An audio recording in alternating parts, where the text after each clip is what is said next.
Gaming NBS episode 334, being recorded Monday, March 22nd, 2021.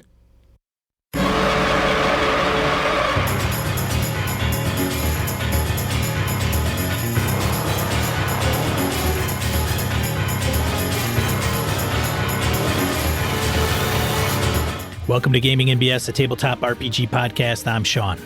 And I'm Brett. Welcome to the show, folks. Welcome back. If you're new, glad to have you here. Good to have you. Yeah. Sean, how the hell are you, man? Fantastic, Brett. How are you? Not bad. Did you get any gaming in since we talked last time? I did. Die rolling. What'd you do? I ran session 0 of Star Wars Edge of the Empire with the Jeff gang. Go well? Yeah, I thought it went fairly well, actually. It's getting them all together, and they have a good... How they got together is good. Nice. Yeah, we're playing this Saturday. Quick turnaround. Like, it's like once a month, and what's next month look like? Like, what about this next Saturday? I'm like, Yeah, Jeff told me about this game. He said it's a feel-good story. So he's really looking for... No, I'm kidding. Rom-com. It's a rom-com. It's a rom-com, really, just set in the Star Wars universe. Yeah, he said Sean's going WandaVision, but for Star Wars. So we're looking forward to it. Should be interesting. Yeah, what could possibly go wrong? This last Saturday for me was gaming with... anything else you do? Low fantasy? No low fantasy this week, no. So it was just the Star Wars Edge of the Empire spiel. My kids wanted to play some card games, so we played Hobbit Tales, which is one of my favorite, our favorite little storytelling card games. And then we played, they said, we want to play Munchkin. I'm like, all right. So it was pretty cool. It was good. We all ended up at like level 9, like out of nowhere, like, holy shit, all three of us are level 9. And Lana pulled a card, and both she and I happened to be clerics. We both won. So it was a double win. That's fantastic, man. AJ was all geared up to like steal the win and pull like super munchkinism, but he got trashed. So it was great. It was fun. Yeah. That'll do it for sure. Ilana usually does not win that game. So she was super wicked happy because the card said, if this card allows you to win, something along like you may ridicule the other players mercilessly. So she spent the rest of the evening mercilessly ridiculing her older brother, which is awesome. It was good for him. We also did little Dungeon of the Mad Mage last Thursday as well. Yeah. How did it go? It was okay. And we're going to talk to Alpha. We got to do something. Either change characters, change up something. It's kind of... I'm bored. And I don't think it's anything he's doing like on purpose or whatever it is. But either we're doing something wrong, but I think the whole why the fuck are we down here is lost at this point. So we got to pull our shit together and talk to our game master and say, hey man, what are we doing wrong? How can we fix this? Can we do something better, different somehow? But yeah, we gotta get that sucker back on track. So we'll see what happens. This week is Greyhawk, so that'll be fun. Greyhawk. They're going into their second actual dungeon. So it'll they might lose a couple. We'll see what happens. They're playing pretty smart. I have Forbidden Lands on Thursday. Oh, actually, next Thursday. I'm a week off.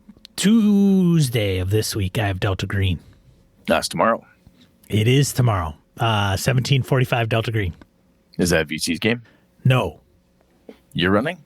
No, it's the doc group. The 17. I'm sorry. I thought you were giving me military time. 17:45. I thought you were giving me a military time for the start. I'm like, all right, 17:45. Good for you. All right. That's right. You're weird ass Delta Green, not Delta Green.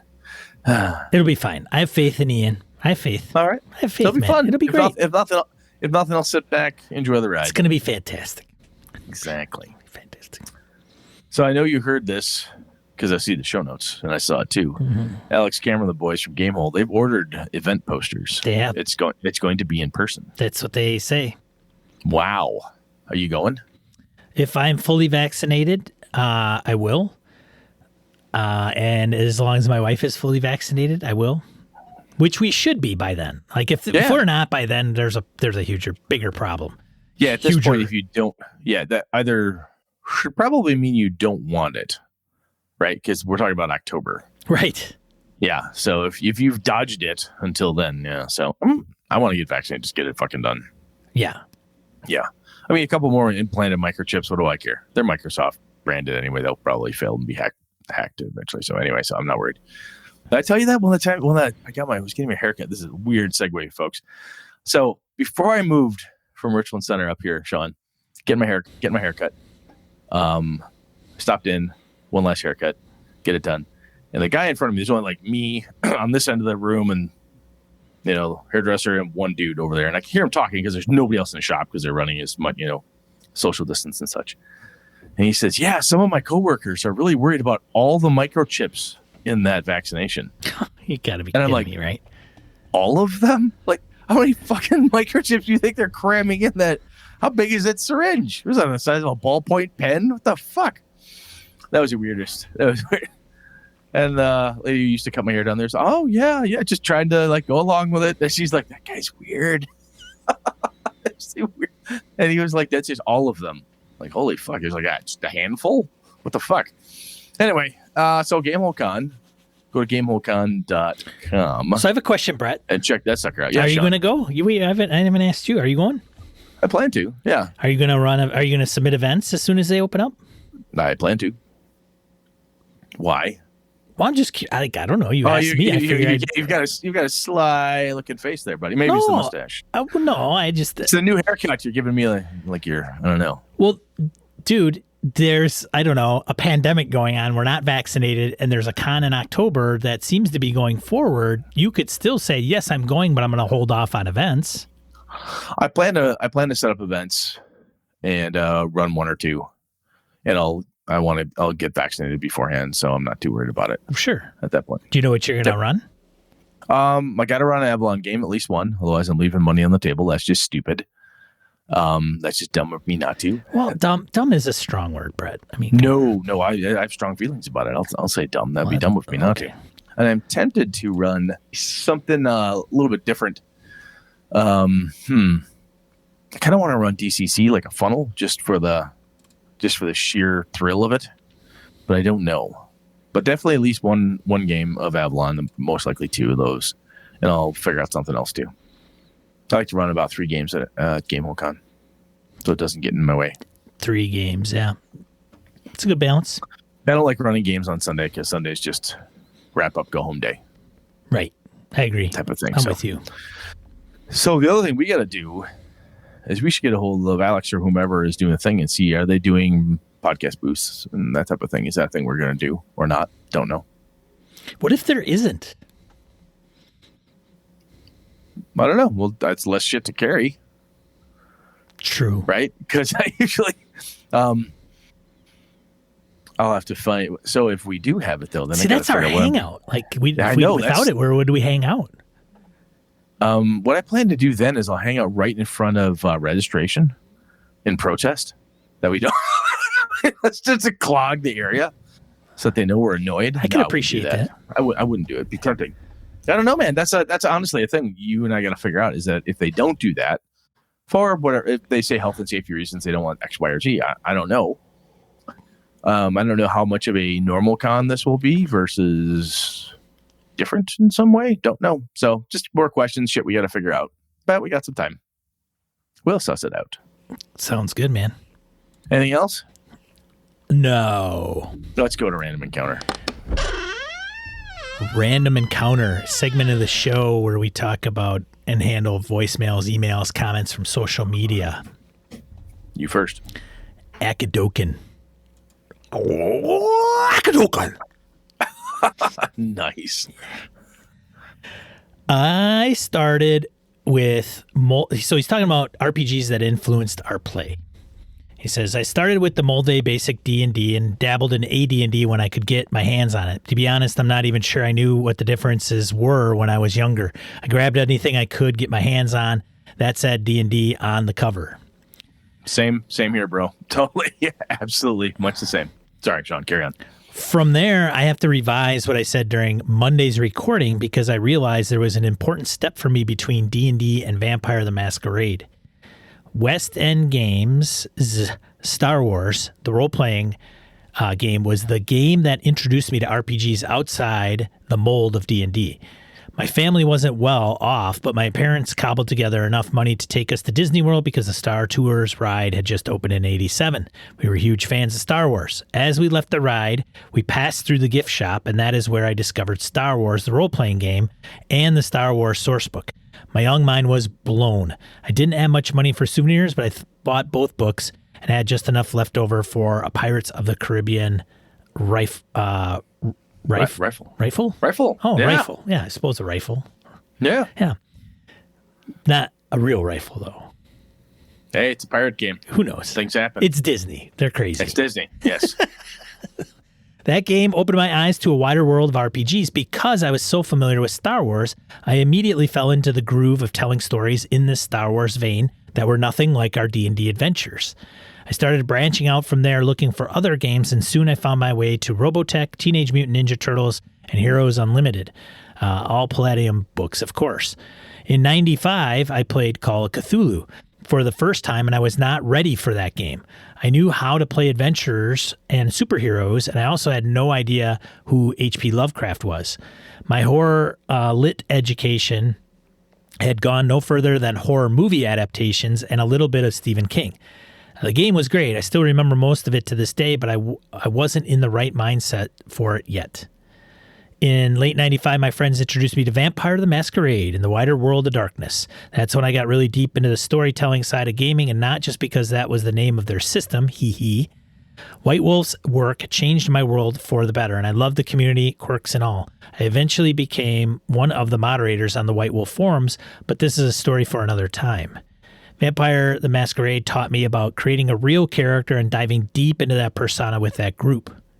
My gaming would spread out from there. I did eventually return to Call of Cthulhu once I had properly educated myself, and it is one of my favorite games to play now. Anyway, great episode. Thanks for churning up the nostalgic memories. Thanks, Akodoken. That's good stuff. I think one of the things I think you say there, which I think you say, that you absolutely did say, is you saw the Star Wars game, went, ooh, it's not D&D, but it's something I understand and I'm very familiar with it, which is back in the day, there were only so many RPGs, depending what story you ran into or how you ran into it. Sometimes D&D was all you knew. And that was one of the things when I first saw, I remember going past Walden Books in the Wausau Center Mall, and I saw the Middle-earth role-playing box set on a wall. I went, oh my God, there's a game for this world I love. You know, mind blown. I have to have this by done, right? Had to have it. Save up, go get. There you go. So Robotech, I knew a couple of guys in high school that loved anime. They loved the animation stuff. They were cartoons, comics, anything to get in that big robot world. When they found out there's a Robotech game, boom. You know, it was like, I love D&D, but they also had this huge love for this other property, and that IP as a role-playing game grabbed them. So I could definitely see where that would pull you in that direction and kind of open you up to other ideas. That's pretty cool. Anything else, Sean? No. All right, let's see here. Stefan Dragonspawn emails us about RPG Tourist. Hello there, sexy BSers. A few comments on the last topics you fine gentlemen discussed recently. One, on tourism. I find nothing wrong with touring a few new games if I've heard some good things about it. While at cons, I have tried some games in order to get a first-hand vibe on it. This can help me decide if I want to buy it and play it more often. Or I've got enough friends that some of them have run games for me in systems or settings that I've been curious about. That is actually very handy. If you got a really good group of total aside here, if you got a good group of gamers they're hanging out with and they're willing to like spin through their collections with you, that could be a lot of fun. Sometimes, he continues, it has confirmed that the system or setting in question isn't for me. Other times I've discovered a hidden gem. 2, the purge of RPGs. This is something that I've had to do multiple times in my life due to some major life changes as well as moves. There have been times when I have regretted giving up some of my books. Some books, not so much. Goodbye and good riddance. At this point in my life, I try to filter carefully what RPG books I will buy, not always successfully, LOL. And even before these COVID times, I focused on digital media since they take up less space and can be used more easily on virtual tabletop games, which is how I've been gaming in the last 4 years or so. 3, changes. I guess this can be tied to the tourism topic, as the games I've tried at cons or for fellow GMs have often allowed me to improve or change some of my role-playing and gaming habits. For example, when I began playing with Savage Worlds rules after playing 3.5 D&D for years, I then wanted to run games with a little less crunch and allowed me more leeway and creativity to everyone around the table. Even when I went back to the D20 system, I tried to port over what I learned from those other systems. Don't get me wrong, I'm not knocking the various D20 systems. They have a lot of fans and some good things about them. That's it for me for now. Still enjoying the show, obviously, and your banter. P.S. Very happy to know you like the portraits I made of both of you. Getting back to drawing has been a great thing for me these days. It's a means to relax and pass the time. Love, hugs, and big wet kisses. Have a gay day. Regards, Stefan Dragonspawn. I love Stefan. And those portraits are still awesome, dude. Yeah. Thank you. Thank you very much. No, I think that's all good stuff. I think it's very, on the changes piece that Stefan says, it's interesting how you learn a new game, like in his case, you learn Savage Worlds, whatever, and it's cool. There's a gem, a nugget, or something you really like about it, and whenever you run the next game, you kind of drag it along with you. I know a lot of my D&D stuff after I played World of Darkness has a World of Darkness tone to it because I kind of can't help it. Very cool. Thanks, man, for writing in. Appreciate it. Over to you, Sean. Yeah, thanks, Stefan. Mark D emails us an RPG purge. Let's see. You all right? I'm all right. I'm just fine. Good. I'm just fine. This topic of the RPG purge has been weighing on me heavily in recent times. Thanks for giving it the old gaming and BS treatment. As a collector of many things, I can easily justify whether or not to keep certain items by asking the simple question of, does this thing bring me joy? But as a completist, this simple question becomes complicated. My insane comic book collection brings me immense joy. Part of that joy comes from a sense of completion. Knowing that I have every single X title from the mid-'70s up until a few years ago, or a full run of Iron Man dating back to the 60s, even though I haven't read them all yet, brings a certain sense of fulfillment or satisfaction. Holy shit, I want to see that collection. It's probably pretty crazy, I'm guessing. That's insane. That's awesome. Keep going. Wow. I have no problem going through my closet and saying, I haven't worn any of these shirts in the past year. Donate. So why do I still have a milk crate full of AD&D second edition books when I haven't played that game in decades? Inquiring minds want to know, Mark. My friends and I are getting ready to retire our AD&D first edition characters after 8 years of gaming, and I can't wait to be done with them. I might even burn the various iterations of my character sheets and campaign notes in an effigy to finalize the ordeal before we start over with brand new characters in 5th edition. For some reason, I'm deliberating the idea of hanging on to these 1E core books. Do I have any desire to play the system again? Not likely. So do I use my nerd cred if those books are no longer... Do I lose my nerd cred if those books are no longer displayed on a shelf in my home, even if I never use them again? The answer would be no. You don't. The second answer is you tell me what titles you have, conditions of those books, and then I may make you a fair offer if I need them. But that's just an aside. Just an aside there. Carry on, Sean. Keep reading. Just saying, Brett. Just saying. Brett, I understand your nostalgia with hanging on to those White Wolf publishings. Sean, I feel your frustration with the time and effort involved with selling online. Warren Zevon said, we love to buy books because we believe we're buying the time to read them. Let that quote sink in for a moment. I say, very true. That's so true. Perhaps we hang on to things as if grasping at moments that only remain in our minds. Mark, official BS archivist Dawson. P.S. Apologies for waxing poetic. I may have drunk some mead in alignment with my Viking roots while composing this email, but somebody please talk me off this damn ledge. Should I keep these books as some sort of weird reference, or would someone else put them to actual use? I had a talk about this with my buddy Lenny. Went for a walk today. I can't truly exercise because of post-surgery and all, but I can get out and do something in the decent weather. So I went for a walk. I said, I'm wondering if I should get rid of those vampire books. The old White Wolf stuff I've got. And he's like, really? I'm like, dude, are we ever going to play that game? And they said, it's also not a game that any of my kids will play. Could be in the next campaign, Brett. It's not going to be. What did Lenny say? He's like, yeah, that's a good point. I think that kind of ran its course for us and blah, blah, blah. I'm like, yeah, I just don't see it coming back up, man. Just don't see it ever happening. So it might happen. I might have to reach out to Papa Swick and see if he's interested in doubling up on any of his World of Darkness collection. I don't know. I might have to do it. So we're gonna answer Mark. What? So put him to someone else. Put him to actual use, or does he keep them? What do you say, Brett? Brett has an ulterior motive. Brett says to give them to him or sell them to Brett. I'll take them. I'll pay shipping. Honestly, if you look at if you have it, and that's where I'm looking at some of my World of Darkness stuff. When I glance over there, I'm like, am I ever going to use it? Some of them are good reference manuals, and I have looked at those, but there's a series of like the limited edition slipcase, leatherette rule set, blah, blah, blah. And the Sabat and Camarilla in a similar slipcase with the leatherette. I'm not going to use them. I bet you somebody somewhere is probably wicked happy to have them. Joe Swick is probably going to kill me because I didn't bother to sell them to him when he was looking for stuff. But maybe I could ease his pain and cut him a deal. I don't know. But anyway, I don't know. I say get rid of him. I don't know. I say get rid of him, Mark. You heard it here. Especially that first edition D&D stuff, I don't have to sell it to me, dude. But the point is that if you're never going to play it, you really don't like it, or if it's nothing you could, why? You get the PDFs of it, man. Anyway, there was another email that I saw, I think a comment on our forums where somebody was saying how it actually stresses them out.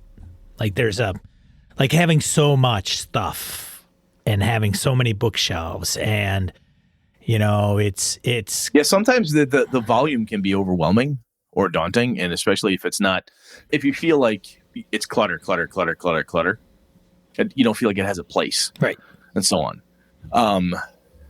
I cleaned out, as I said on the show when we talked about it, I cleaned out a bunch of stuff I picked up at auctions over the years, and my game shelf is much smaller because of it. But I like what I have a hell of a lot more, and it's not nearly as impressive from wow, look at the volume of stuff you have, Brett, but that's okay because I don't have enough room for all that, right? For some of that stuff, especially room for stuff that I don't want to play or don't enjoy that much. That's the other piece. I'm enjoying the hell out of some of the stuff I'm playing right now, so I'm like, yeah, I'll keep this shit. This makes sense. I like this. I can see continuing to play this. So anyway, I don't know, man. There was something that came up recently where I considered buying it, and I don't know if it was the Ravenloft game thing that's coming up. Oh, the redo? Yeah, and I thought, ooh, or something else might have been too, and then I'm like, no, no, not my thing. No. Oh, I know. Knights Black Agents GM screen. It was on my wanted list at Noble Knight, and it came up in my inbox along with Horror on the Orient Express, and I'm like, $800 that thing's going for. It's a good game. It's a hell of a good adventure. And it goes like I've gotten an email, and then I go to Noble Knight, and it's like, yeah, I'm sorry, this thing is gone. Yeah, it goes fast. Wow. Yeah. Anyways, but I could definitely see why you wouldn't want to buy the guide, because like, why? When's the last Knights time you Black ran that? Agents, I'm a GM guy, so I like grabbing the GM screens, and they're sometimes good references, and I'm like, I haven't ran it yet, and frankly, if I don't get it to the table, man, I might have to put that thing on the chopping block. Same with Trail. I could see it though, dude. If you're not playing it, you're like, I've got it, and I got Call, COC, and then I got Trail. Yeah, I mean, and it's two flavors, very similar flavors. Right. And if you like one better, my buddy Lenny does not like Trail of Cthulhu rule set. He loves Call of Cthulhu. Fine, I like Trail and I like Call. Depends who I'm playing with. Right. So I don't know, man. I don't know either. There you go, Mark. There's your answer.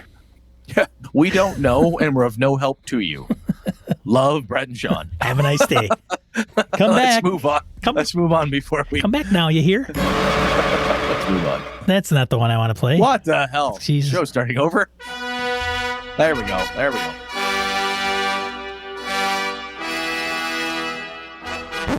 Alrighty then, Brett. So I was originally going to talk about the World of Darkness today. I thought, hey, games that change your lives and so on. But I really want to get at something a little deeper than this, is that Sean has this unbridled hatred at this point. He's just a boiling cauldron of rage It's all focused around fifth edition D&D. That's not the source of my rage, by the way, in case anybody wants to know. I don't know. It seems really. I mean, it's nothing else. That's the thing you're whipping. That's the whipping boy for you. So, Sean, I want to know, if we pull out 5e, if you could show us on the what it did to you, why you hate it so much. You just have this. You spit on your books the other day. I saw it. It made me upset. No, I'm kidding. So, Sean, make a good video, though. I think. Holy crap! You would gain a lot of the wrong kind of followers and lose a lot of the right kind of followers. Agreed. And like that fast. So, Sean, you used to be like a big 5e guy. I'll say when I first met you, 5e was there. No, you're like, oh, Brett, you would kind of like this. At Gamehole Con 2, we sat down for dinner with Doc. Like, hey, Doc. Yeah. And Doc sells Brett on 5e with Sean. Like, oh, look how cool this is, blah, blah, blah. Oh, you should do this. It's Sean's fault that I bought the Player's Handbook and the Monster Manual. I can neither confirm nor deny this. Yeah. So, yeah, it's Sean's fault. And but however, and this isn't, and jokes aside, right? Sean doesn't hate the game. However, sometimes our tastes change, and sometimes we walk away from, and I'm not talking walking away from the hobby, but this hobby is so vast at this point with flavors and types and options available, the golden age of gaming, as I say. Sean, is it the people or is it the game? Well, what are you looking for? The people or the game? Yeah. So tell me, Sean, who do you hate? Do you hate the people or the game or both? Yeah. When did you stop beating your friends? Yeah. When did you stop kicking your cat? When did you stop kicking the cat, Sean?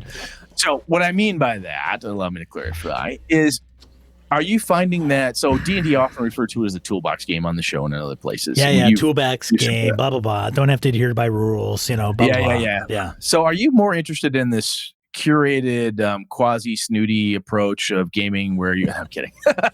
Are you more interested in we're attracting all kinds of people to us tonight. Everyone's going to hate us. Yeah. But anyway, trying to put my jokes aside here is hard to do, but are you, because of what I'm watching you with like Alien, Mothership, Call of Cthulhu, and now Forbidden Lands. I'm like, man, Sean is really grooving on this, what I call a fully supported single mode style of play. Is that, and you just don't like the toolbox approach because D&D has to support multiple modes and styles of play based on how it's made. It's just meant to do that. High fantasy, low fantasy, horror, blah, blah, blah. You modify, you tweak it, you do this stuff. A game like Forbidden Lands, though, is built and designed around an experience. And it's there to help you do that. Mothership, built and designed around an experience.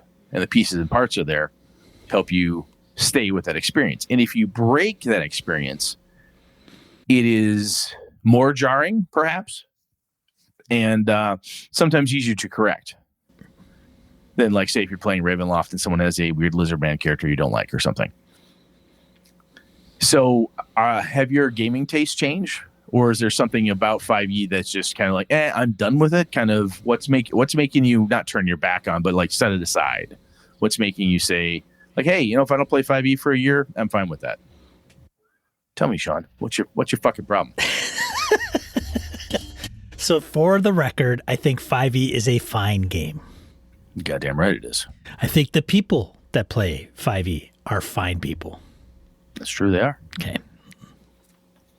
Let's establish those facts right goddamn now. No matter what kind of words Brett tries to throw down this throat. No matter how I try to coerce him into something that's obviously garbage. But anyway.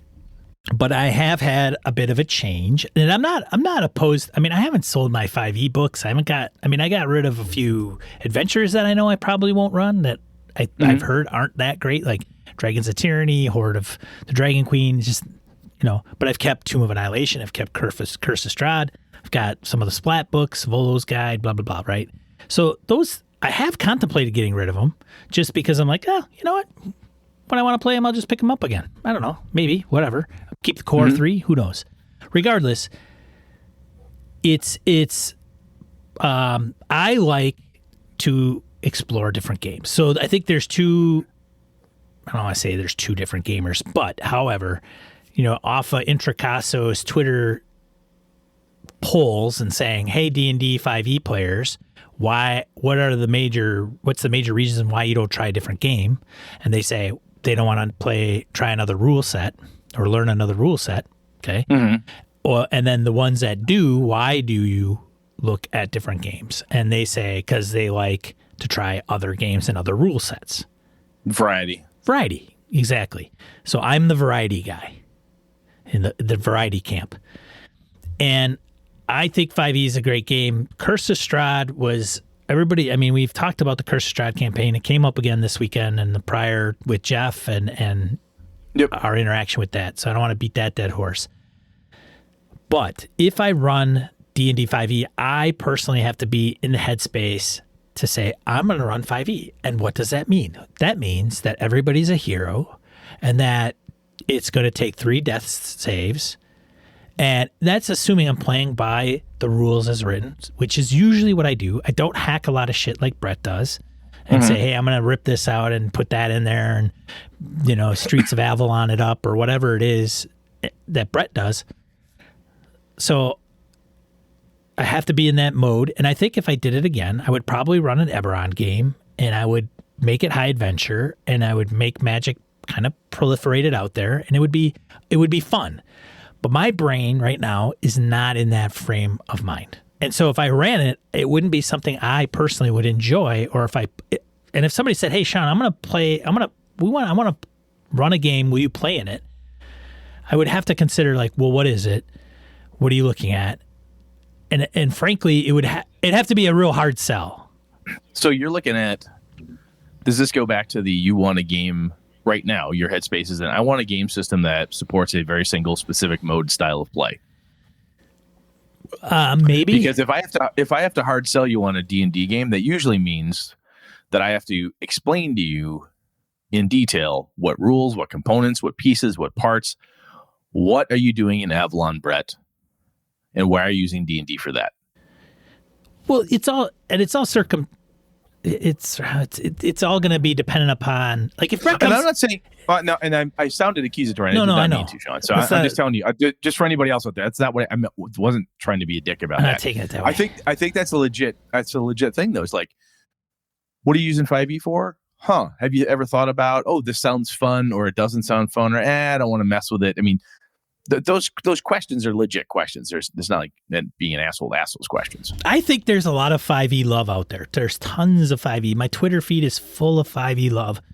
The Gaming and BS one especially. There's a lot of people that we follow that are 5e designers, players, whatever, and supplement and third parties and stuff like that. And that's great. And it's the 500-pound gorilla, and that's fantastic. But at the same time, I'm kind of like, there's other games that are just as good, if not, in some opinion, better.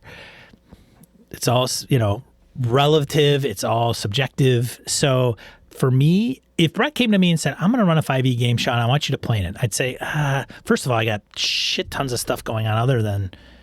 You're busy. No, I get it. So that's one thing. And then I say, okay, Same. Brett, what are you thinking? Like long-term, short-term, one shot? Okay. Long-term. Middle of the road, 4-session arc. Maybe not.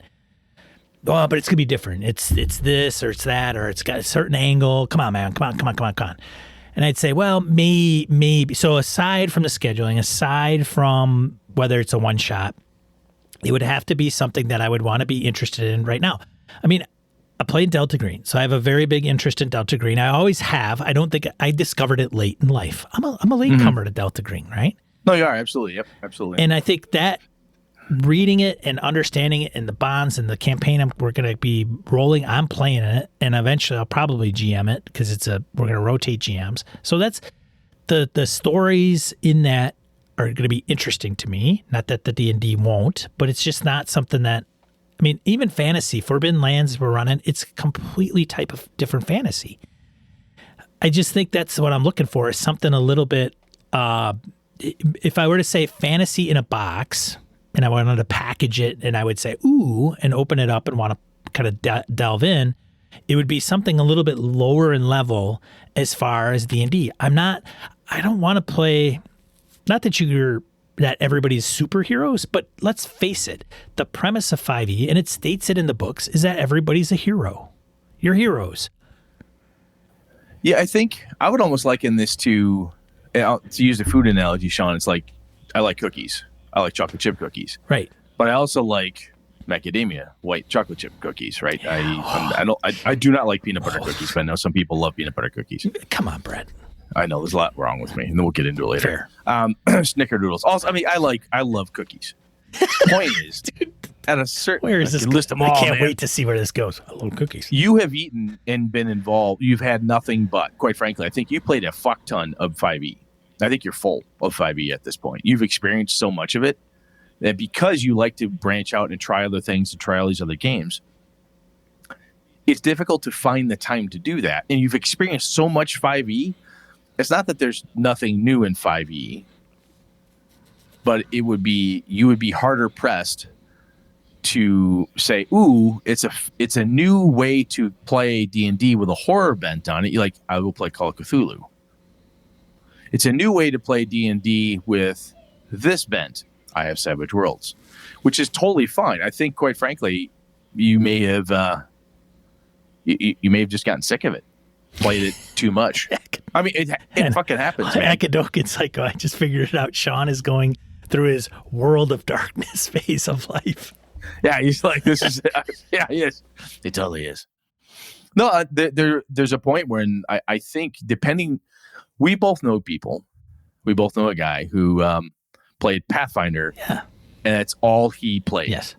He did not know that 5e was a thing until like 2 years after it was out. Truth. He had no concept. None. Because he and his group played Pathfinder. That's all they fucking played. He didn't go online, didn't check anything. That's all he plays. And AJ's friends like to play D&D because that's what he started running with them, and I played with them, and that's the big game. They like that. AJ will mention other games. Oh, my dad ran Call of Cthulhu. I don't know. I like D&D better. They haven't even played the game. They just like the concept better. They're not full. They haven't gone in and spent their time there, right, for whatever that's worth. And some people go in and play a game and say, I'm done. I played Call of Cthulhu. You know, it's a palate cleanser. Play it once every quarter just to kick the tires on the old girl, and I'm happy. You know, then I put her back in the garage. That's all I need. And other people like to spend quality time in different areas. And I think some of what you like to do, which I actually admire because you've got a really good stable of different things you like to try. You like to put a decent amount of time into each thing that you're trying. I think it's wicked difficult to do that if you're always going back to an intense 5e campaign. You know what I'm saying? It's something you've tried. Oh, you know it, you understand it, you get it, you grok it, you can play 5e in your sleep. You want to learn something new and different. We only have so much free time, right? So if you're going to do that, something's got to give. You don't want to quit all the other aspects of your life just to free up more time. You're married, that'd be bad. So you got to cut something in the hobby then. And within the hobby is that, hey, you know what, we're going to push this big gorilla off to the corner. Doesn't mean it's bad. It just means I don't have time for it. I want to play other stuff. Yeah, oh, absolutely. There's no, without a doubt. There's nothing bad, nothing negative. I wouldn't slam 5e or any other game for that matter, regardless of my personal tastes or preferences. Now, one of the things that you and I talked about with like Forbidden Lands made this this topic come to my head was because you said Forbidden Lands is so different than D&D. It's totally not D&D, Brett. Oh my God. And I'm like, okay, I get that. I don't care about that statement. Brett doesn't. Like, whatever. It's not D&D. Neither is Star Wars, dude. So every time I say that, you don't care what I say? I don't care. You don't care? It's not that I don't care what I say. I just don't care about you. No, that's not it either. I'm kidding. What I want more, though, is I want to know how is it different? So that made me think, and then you've explained it to me. I'm like, how? Tell me more. So on Vox, you're like, hey, man, it works like this. I'm like, okay, I'm getting it. You're explaining it to me. So what that made me think was, I'm like, Sean is looking for what I call the curated kind of defined experience. You're looking for an experience that is fantasy, but done in a specifically different way that isn't a house rule on top of an existing thing. You want a whole new look from a totally different group of people that have created a different mechanic system. Resolution mechanics are different. This interaction is different. All this is different. Yes, Brett could do the same thing with 5e, but I would be house ruling it to make it have some of the stuff you've talked to me about. You don't want that. You want to play, because you like to play more rules as written than I do. So I think that makes sense. Yeah. I do. You're right. But there is a game that I want to run that is not, that I want to do some house rules. Yeah. So. What is that? Well, I want to run. I'm thinking what I want to run at some point in time, and I'd be soliciting probably some BSers and maybe some folks from the community. Is I'm thinking about running maybe BX and probably some Borrow Maze. I'd probably run Borrow Maze, and that's a fun dungeon. Yeah, it's absolutely. I'm sure I've heard a lot about it. I've heard it's talk about the ability to have a drop in, drop out. Right, and I would probably insert some combat wheelchairs. Probably put that in there, and then I'm thinking probably what else can I? There was some things that were going through my brain, and I was just thinking about these, Brett, sitting at home the other day, and I'm like, once Forbidden Lands is done, it's the fantasy kind of fill I'm getting right now, right? Yeah. And once that's over, what could I do next? And I'm thinking, why not run BX? And then I would probably insert like Dragonborn and Tieflings into the game. So I would. Is this the quest for the gatekeeper? Is this the one you're talking about? I don't know what you're talking about. Where you go through, you find the different gatekeepers and just destroy them? Well, it's hard to say. So I'm thinking that stuff, and then the orcs would be. I think the orcs should be the good guys, and the humans are the bad guys. And I think I would do that. I would probably stream it, put it up on YouTube, and get some feedback. But I think that's got some wheels, man. I think. I mean, if you're gonna take something and you're gonna implement some house rules, come on, let's implement some frickin' house rules, man. Let's go all in. Come on. I mean, level restrictions, all that stuff. That's kind of low bar, right? Like. But let's turn it up to 11. Let's see what happens. Let's create a story. Yes, if you're gonna go into that dungeon and you're in a combat wheelchair, maybe it's I got to figure that out because I haven't read much on it. But if that's something we could put in there and somebody wants to play that, then I want to okay, you come to stairs, then what's gonna happen? I showed as a total aside, Sean. I showed that to my daughter Ilana and my buddy AJ. My son AJ, excuse me. You know what AJ and Alana's comments were? That's fucking awesome. Really? Yeah. I put some four-wheel freaking tires on that sucker, man. They saw it and they're like, that's the coolest fucking thing in the world, because they love being creative and finding fantastic ways in a fantastic world to do fantastic things. And some people may say, you know what, Sean? Thanks for hitting me up to want to play that, but I'm not interested. And I go, okay, that's okay. Like Brett, I could ask Brett, and Brett could say, hey, you know what, Sean? I got shit going on. That's not my jam.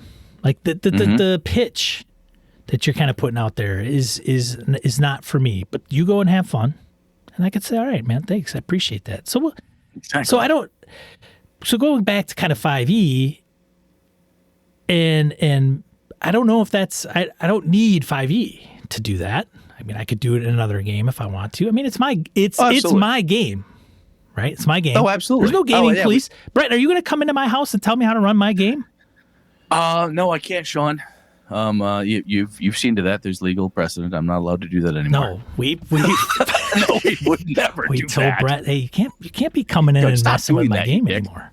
No, but I think never do that. Never. I think with 5e, it's a just for me, it's a time and place for me where I'm going to explore other stuff, and there's nothing wrong with 5e. And eventually I will go back because I'll get the itch again. I'll tell you, one of the coolest parts about our hobby is that the only reason the game is dead is because you're not playing it. right? If you've got the rules and you have it and it's on your shelf and you want to play it, you can find somebody who probably wants to play it. Your friends that you already game with, or some people online that you know, or whatever. And the other cool thing is there's plenty of people who want to play that game in multiple different ways, right? Yes. That are out there. You can pitch all sorts of crazy cool ideas for 5e, BX, Delta Green, whatever it is you want to do. Shit, the Delta Green game that you guys are running, I give you shit that I'm like, oh my God, that doesn't sound like traditional Delta Green to me at all. But it's not traditional Delta Green. Who cares? You know, you bring up a good point, Brett. Let's see how it rolls, man. Because why not? Yes. You bring up a fantastic point. As a matter of fact, if I ran 5e, I wouldn't probably run it with Dragonborn or Tieflings. But in BX, I would. I think it would be a different experience. Actually, that would be a pretty different experience. Right? It'd be very different. I mean, that would go back to the old Gygax comment of if anybody wants to play a dragon, just make sure they're a first level dragon. And they have, I mean, he said that. That's a quote, in one of his earlier writings. That's kind of cool. And you could change it to anything you want. You could be anything you want. Exactly. So, yeah. You all right, Sean? I'm just thinking about that game, man. Now I'm thinking, well, maybe I should kick that off sometime. Like I got to write some of this shit down and start getting this underway. I don't know.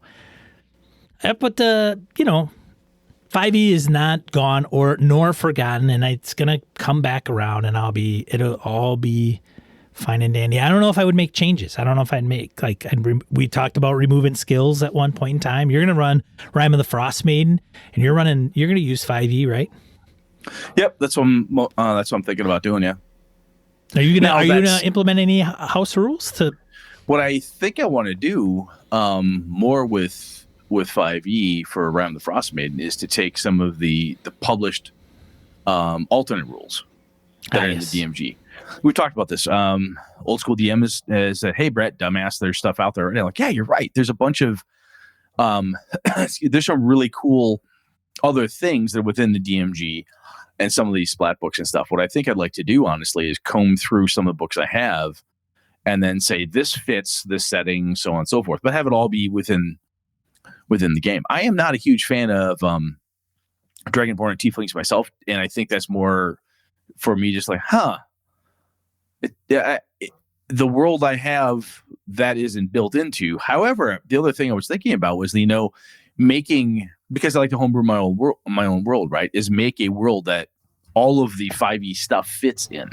Because I think part of my problem feels shoehorned in to like the Forgotten Realms and some of the stuff, the official worlds and such of TSR. I think it would be fun to build a world, my own world, where it all has a place and so on that I helped create with my friends and stuff. I think that could be a lot of fun. And then the Dragonborn, much like Matt Colville with the Dragonborn, his homebrew world and how Tieflings operate and so forth. Like, that would be kind of fun to do, to build my own world and then take all the 5e components of it and make sure that they all have a place. I think that would be fun. You know what? Yeah. You know what? Yeah. What's that? It's okay. I know it is. It is okay. It's okay. You could do that. I know, Sean. You all right there, buddy? I am all right. I'm just thinking. So I've got a lot of stuff going through my brain, Brett.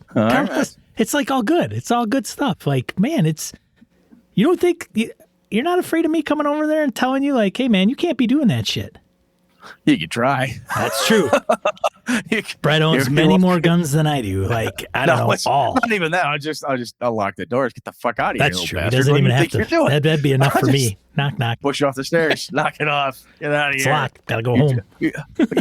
You drove 4 hours to yell at me about this? You idiot. Yeah, I think, honestly, if I take kidding aside, one of the cool things I think that when I look at the list of the BSer games and the stuff that you've been getting into on the, I jokingly say that Sean hates 5e. Obviously, Sean doesn't. I don't hate 5e. No, but what I think is interesting, the way you're going about, like, hey, I'm kind of done with that for now. But I want to do these other things because I want to have these other experiences and so forth. It is interesting because when you're like, it's different than D&D. I'm like, well, how? Press you for that. You give me examples like, that sounds like interesting. I don't know if I want to play that. I kind of want to try. I don't know what I want to do. With Forbidden Lands, it sounds interesting to me. I don't know if Forbidden Lands would supplant D&D in my gaming library, but I want to play it with you next time. Once this campaign is over and you kick off another one, I want to play. I got Dark Springs Island specifically for that. Yeah, I saw that too. You posted that up. I want to give that. I want to try that stuff. I want to try it to see. Wow, this could be a different type. My crew actually asked me the other day because I mentioned Dungeon Crawl Classics when they were over gaming, and they're like, we haven't played that in a while. We should try that again. That was kind of fun. Let's do another campaign. So I'm like, all right, that's back up on the list. I'm like, Jen Brinkman will be happy. I can tell her I'm running Dungeon Crawl Classics again for the guys. But I think to go back to what I was trying to say there, Sean, is I think one of the cool things that you're doing here is you're trying other games and so forth, and you're not bad-mouthing anything else. Right? Because it's very... So here's... No, and is that how I'm coming across? No, you're not. No, you're not. So what I'm saying what I'm saying is I remember this distinctly. And this kind of comes on the heels of games that change your mind. When I started playing Vampire, there were a couple of guys, men and women, I should say, that were playing with me at the time. And we were talking about different things and so on. And I remember the one gentleman said... Yeah, those D&D books aren't fit for toilet paper. That's just crap. Those games suck. Blah blah blah. I mean, the quote was, "I wouldn't wipe my ass with that rule book." Wow. I'm like, whoa, damn, dude, you have a dirty ass, dude. I'm like, wow, that's like, what the fuck? First off, it's 300 plus pages of toilet paper if you really need it or something. Come on, but I'm buddy. like, man, but it was very common, at least in the World of Darkness circles I was privy to bash anything else. I found that a lot within. It was very popular. Dungeons and Dragons is stupid. That's for babies and people who really don't do real role playing. That's World of Darkness, baby. Vampire, man. This is where the real role playing is. And then somewhere apart from that were the people who played, like, they went to Amber Con and played Amber Diceless hardcore like the rest of you are all a bunch of wusses because you don't know how to really. So there was that, and it's still out there. Oh, right. Yeah, obviously in the gaming sphere. I haven't experienced it, but I know it's out there. Yeah. And what I think is important is that, it's an ironic title, or maybe not ironic, just silly.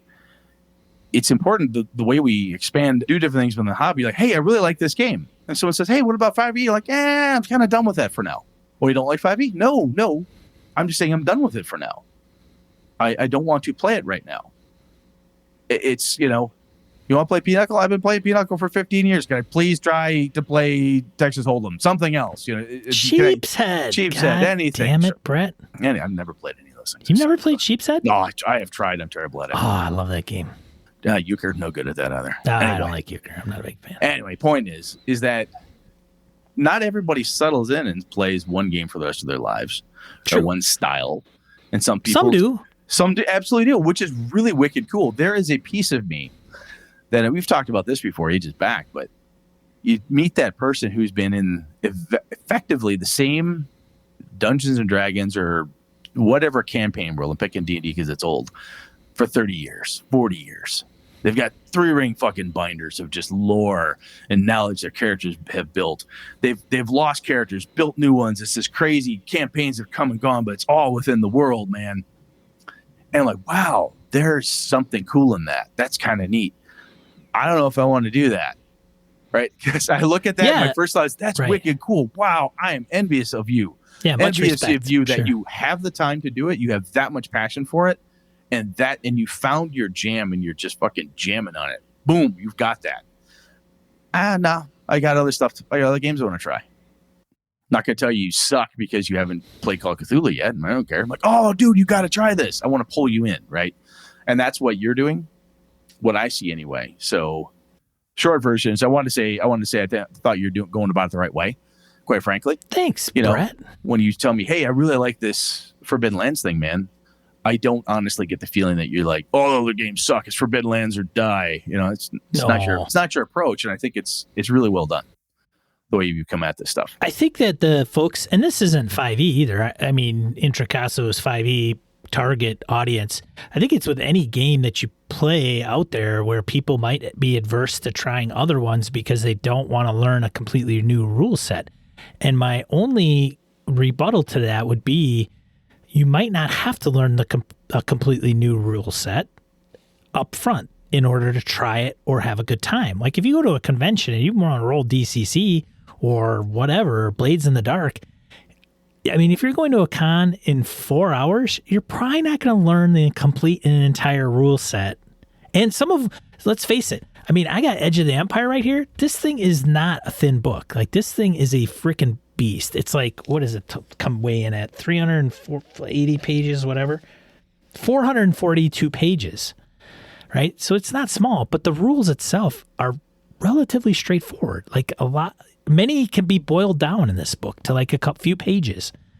So it's like so it's a preference where somebody says, "Hey, I don't want to learn another rule set." Understandable, great, and that's okay, and that's your prerogative. But you may not have to just read the entire 480 pages of a rule book to play it once and have a good time. So I think sometimes that statement of "I don't want to learn a new rule set" is a simple oversimplification. It's an oversimplification for a very complicated reason, and it is difficult. And sometimes, quite frankly, somebody's fucking business why you don't want to do it. Or they just don't want to, which is just say like, I don't want to. I have. So the other reason I bring this up is I've had people say, "Well, I really don't want to do it." Like, okay, cool, that's fine, man. That's totally fine. I had a gentleman who used to game with me this ages back. He's moved, but he I can't believe he moved. I can't believe he moved either. It's just that's hurt me. But and we'll not name names. But he, quite frankly, did not have a lot of money at all in any way, shape, or form. Barely making ends meet. Yeah. He had a couple rule books. That's what he liked to play.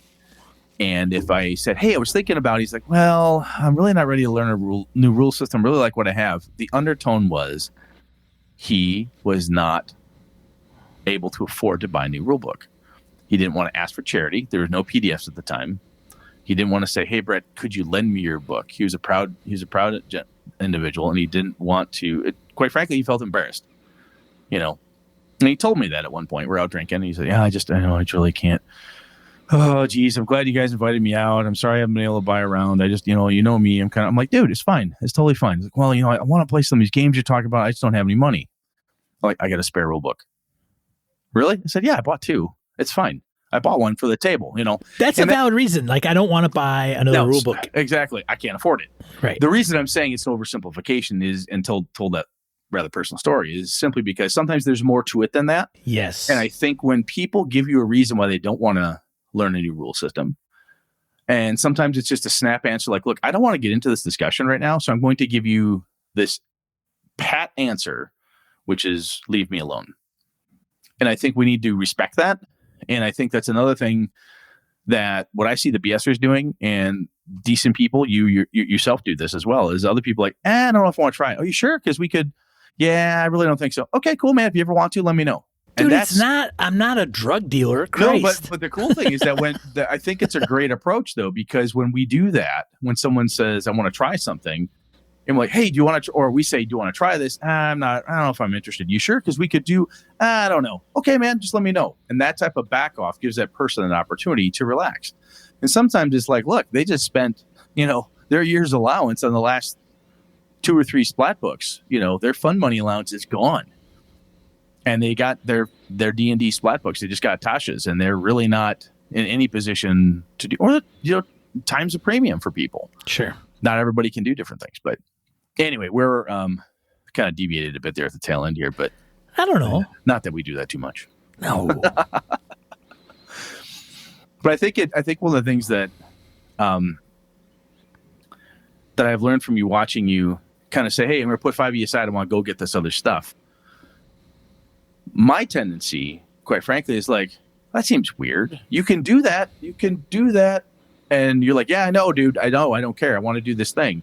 And I don't try as many game systems as you. You have done and played more game systems than I have. I will almost guarantee it. Yeah, I think I think we've established that fact. Brett has played more, probably, like consistently over time. Yeah, hours at a table. I've got more hours at a table in, which is neat for me. But you've played like very big chunks of one game. Massive investment in this and a massive investment in this next thing. And I think there's something really cool about that you and I've talked about, but there's also something wicked cool with them. Like, I wonder what this you're like, "Yeah, I played that with Ron Edwards, the guy who made the game. Yeah, I played that with this person." Like, holy fuck, dude. Yeah, I played that at this con. I was over here and I got in on this game. Yeah, I tried this out. that's pretty wicked. I mean, that's really cool. And I think it doesn't make somebody who does that a lesser or weaker gamer by any stretch. Right. But I think it's a different breadth of experience, which is, like I said, when I'm like, yeah, but you can, you're like, yeah, yes, Brett, I can. I don't want to have to build it. I want to try this very specific rules as written as much as we can type of approach to see how it works. And what I have noticed when we talk on the show, whenever you've had a new game that you really liked, you come back with, I want to use this toolkit. Well, I come back and say, hey, that's really cool. I had this cool game. But the other thing, though, is that like Akodoken was talking about, you taking pieces of that stuff and it's improving any game you're playing. Because you're experiencing different rule sets and different pieces and parts. Like, ooh, I like this thing. Then when AD&D comes up, or 5e, or Savage Worlds, you're like, ooh, I could inject this thing I learned from Forbidden Lands right now. And this will make this encounter wicked cool. And there is a weird dynamic, like going back to the last episode where we talked about games that influenced us or kind of changed how we play, etc. And some of that, you don't have to take like Savage Worlds and go, oh, target number 4, that's cool. I'm going to make that in. I'm going to put that into my D&D game. But I think what it does is it opens up things a little bit in the back of your brain, subliminally, subconsciously, that you may not. You could. I mean, there's nothing saying that it wouldn't happen, but I think sometimes some of that stuff may come forward in how you present your game if you're running as a GM or even as a player. Because sometimes as a player, you may run. So, for example, Savage Worlds has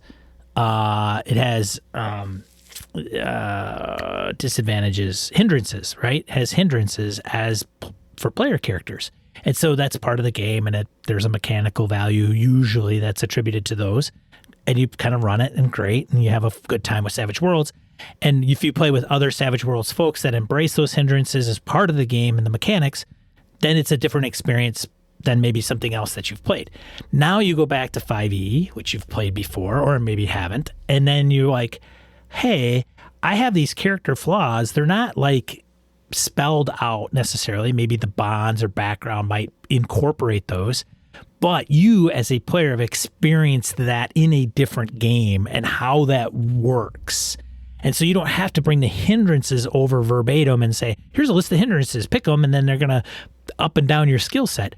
But as a role player, you can embrace them from a character perspective. And you can implement them in as character, and you're going to have a better time. And you're also going to bring more wisdom to the table. And the rest of the crew is going to look at, oh, that's how, if they've not seen or done it in that light before. Right. Because at that point, like, oh, there's no mechanical advantage or disadvantage. Yeah, that's wicked cool to have hindrances, so I'm doing it. No. PBTA game, right? I know Brett is not a fan. People are still wondering what the deal is with Brett. I told people, I'm like, look, here's the deal. He's not going to bang on PBTA because he knows that people like rude. it. It's rude. Yeah. Right. What's the point? We know that for the kind of establishing... For the record, it's not my game. It's not Brett's jam.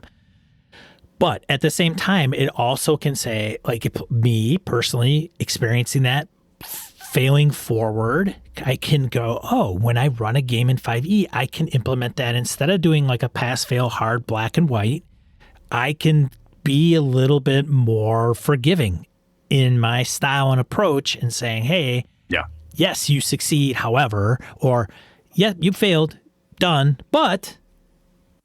I think the coolest thing I took out of when I read PBTA and I played Dungeon World, the coolest thing I got was like, I like these questions. Tell me about a time when this person saved you, or those bonds, the way they create them. Yes. I have used that so many times. I'm not a mechanics fan for PBTA, but the narration components of it, I'm like, I love that, taking it. Yeah. So I like that piece of it. I'm like, I don't like the execution from a mechanics perspective. That's a personal flavor thing. Who gives a shit? But I'm like, ooh, great. And now when I have these conversations, even with my old grumpy grognard old buddies of mine who've been playing together for 30 years, and I pull out that question, hey, Lenny, tell me about a time when Alpha saved you. He's like, ooh, I love this. All right, let's do that. Let's talk about that. This sounds fun. And they don't care where it comes from. Nobody gives a fuck. They're like, ooh, somebody might say, hey, that's a cool idea. Where'd you get it from? Like, yeah, I got it from this PBTA game. I wasn't too keen on mechanics, but I really like this piece. Oh, that sounds cool.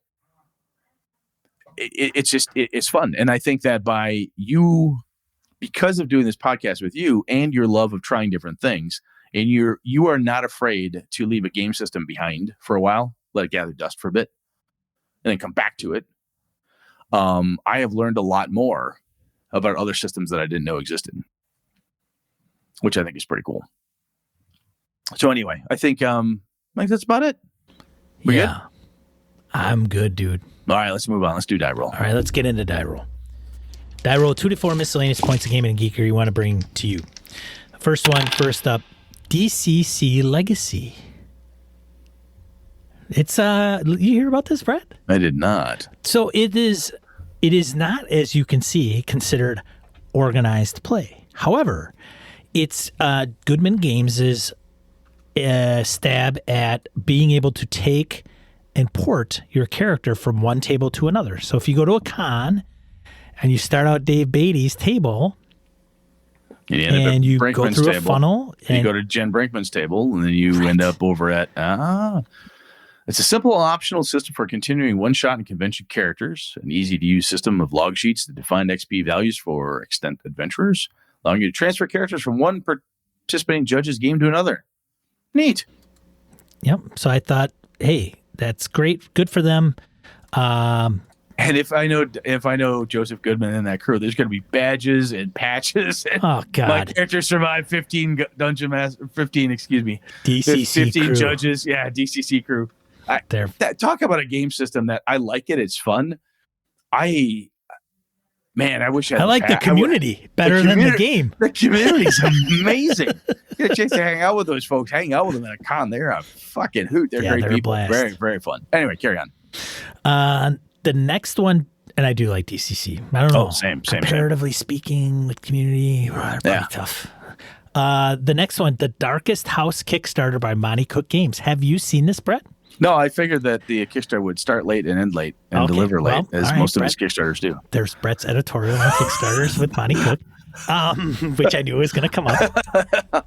I got to say, I streamed this on Saturday, and I'm like, this Darkest Hour thing, I don't know if somebody brought it up or what the Darkest House. I don't know if somebody brought it up or what the case was, but you can. So I'm like, what is this bullshit? Like, and because I didn't look at Invisible Sun, I didn't back it, I didn't look at it. All I knew was some of the things that I had read online about, hey, we want to make, is it hard to get people at the table? Is it hard to coordinate it? Is prepping taking you too long? I thought Invisible Sun was supposed to address some of that. I don't know if it did or not. Regardless, this one is supposed to be a play anywhere, play virtual tabletop on, Zoom, blah, blah, blah, blah, blah. Now, if you scroll down the Kickstarter, you could actually download The Darkest House, like a couple levels for free. Zippo, zero. Like, this is what we're trying to do. And it explains what they're attempting to do, and you can download the trial. And I got to say, this goes back to the innovation in gaming, Brett. Yeah, actually, I started looking at this one. I'm like, I don't know. Little burn on Kickstarter type of thing. Do I really care? And I started looking. I'm like, that's okay. This seems innovative, which is exactly what I was thinking. This is a different approach. Different approach. It is. So it is the PDF on steroids. Is my to me that's so you take the PDF and you have it linked and hyperlinked. This is probably 3 notches above that, which is you download it and it's like an app. It's an app. So you download it and it has these, like, the panes, like you have the map pane, you have an outline on your right, and everything is hyperlinked, even on the map. And this is not a PDF. This is an app, whether it's done in Node or whatever programming language. And you literally, if you want to show the players, you can either share your screen or you click a link because it's right on the damn screen. Click this link, it copies it, and you put it in the chat, and all the players can click that link and it shows them what that map looks like. Yeah, it's made, 1,551 backers as of right now, 10 days to go as of today, March 22nd, 2021. And they have made $115,705 out of a $45K goal. Right. So it's, Monty does well in the Kickstarter space. But my point of the whole thing is that regardless Kickstarter or not, the approach that they're taking with this is it's a house, of course. It's a haunted house. in a single adventure. But the way they constructed everything is like I'm telling you, man, you don't want any prep. You buy this thing and you just say, hey, you guys want to run? And it's system agnostic. There's no, roll to detect secret doors or do this or that because it's just, there's no system to it. It's just, here's the rooms, here's some of the things that you might find, here's the sounds. It has audio that you could play. Yeah, it looks it looks pretty immersive. Looks pretty cool. Yeah, so I wanted to give it props for what they're trying to achieve. Yeah, whether it does knock out of the park, yes or no, remains to be seen. But what they're pushing, what envelope, if there's an envelope to push, they seem to be on an edge saying, what else can we do in this space? What makes sense? What can get done here? That's well, and there's cool. going to be tons of people that shit on it because they're going to be like, that's not a tabletop RPG. There's no pen paper, whatever. Some dumb fuck somewhere is going to be a douche about it. But I think it's something that is interesting in looking forward. What is that next step? And I think the format of this particular product is intriguing, whether or not it's embraced by the hobby. I mean, there's obviously a lot of people buying it, but I kind of like, sounds good. And I blew it off and then I downloaded it. I'm like, oh, I see what they're doing here. Interesting. Yeah. Cool. Very cool. Next one, last one, Gen Con in person and pop-up. What? You read that, Brett? No, I don't. I've not been paying attention to Gen Con. So Gen Con is the plan is that they're going to have it on site, but they're going to limit the audience, I believe. I don't know if they're going to cap it, whatever the case is. I heard that, and it's at a different time of year, too. Yes, they shifted it. They pushed it out. Yeah, they pushed it out. Yeah. And they're doing pop-ups. So, like, local game stores can partake. I don't quite sure how, or if it's just going to be some Gen Con sponsored event sanctioned thing at I don't know if you buy a Gen Con badge, you get into the store is going to have a list of events that people submit because they're local and you choose to run it local. I don't know. But I thought it was an interesting, and then they're going to do things online. So Gen Con is stepping it up to be kind of, where can it hit everything as far as a con goes? So that's interesting. I don't know if people are going the pop-up or online. So there's like 3 options, right? How you want a game. Yeah. They're trying to hit them all. See. So that's it for Die Roll. We talk about next, right, Brett? Next week, I was thinking of pulling out the World of Darkness discussion, or I might pull one of the other topics forward. We've got one of the cool things about having a whole bunch of topics out in front of me is like I can switch them around. Whichever one seems more relevant, so I can be a little more freewheeling. So we'll see what happens. But we did say last week we were talking about World of Darkness. No, I know. So I'm thinking about doing it this next week. Just so we changed it. I'm thinking about diving into it. So that's probably what we'll do. Yeah, it'll give me time to buy all the books and read them all. Good. Yes, every one of them. Yeah, all supplements and everything. Everything. Every edition, too. Every edition. all variations. Don't forget the Onyx Path stuff, too. You'll be fine. Brett, I will have to, so that way I can go, Brett, but I don't know if that's accurate, Brett. Exactly. All right. Thanks for everybody that has tuned in to us and put up with our technical snafus earlier in the show. Thanks for tuning into the chat. Appreciate it, everybody. Appreciate everybody that's downloaded it. If you see this on YouTube, give us a like or a subscribe. And then we stream here every Monday nights at 8 p.m. Central Time on gamingnbs.com/Twitch. And otherwise, you can find the audio version of this online at your favorite podcatcher of choice. Otherwise, I am Sean. And I'm Brett. Good night and good gaming all.